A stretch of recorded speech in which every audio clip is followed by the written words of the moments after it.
common cue I'll give people when we're doing an exercise is to have a slight tuck of your hips. And I want to just go over quickly what that actually means and what you're looking for when that happens.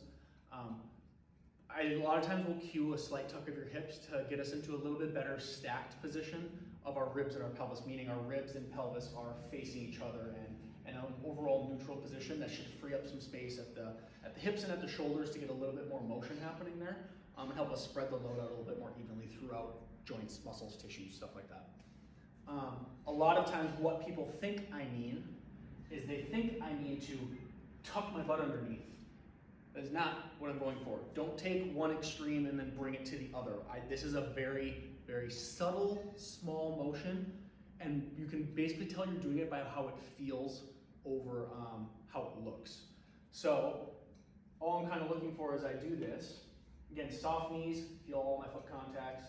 All I'm going to be thinking is if I just get a tuck of my hips, I'm kind of naturally tilted forward, which is not a bad thing on its own, okay? It just makes you better at certain motions and worse at others is all it is. It's all it means. It doesn't mean anything else.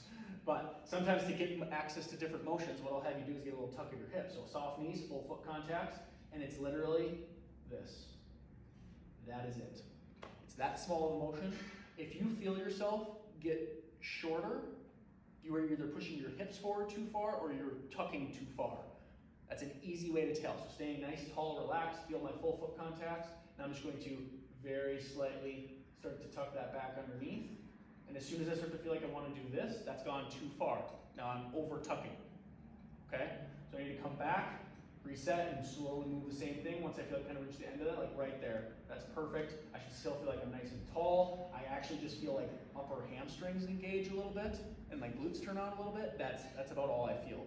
Now my goal is, can I maintain that foot pressure and that sensation as I go through a motion like a squat, split squat, single leg RDL, anything like that. But the key thing there is, if I tell you to tuck and you get shorter as it happens, you went way too far. Same idea as if I do that and I push my hips forward, this is not a tuck either. I'm just shoving everything forward, right? It's a very subtle, small little tilt backwards, right? Thinking belt line, sinking back a tiny bit. That's all it is. That's all you're looking for. Small motions, move very slowly to make sure you can actually feel it happen.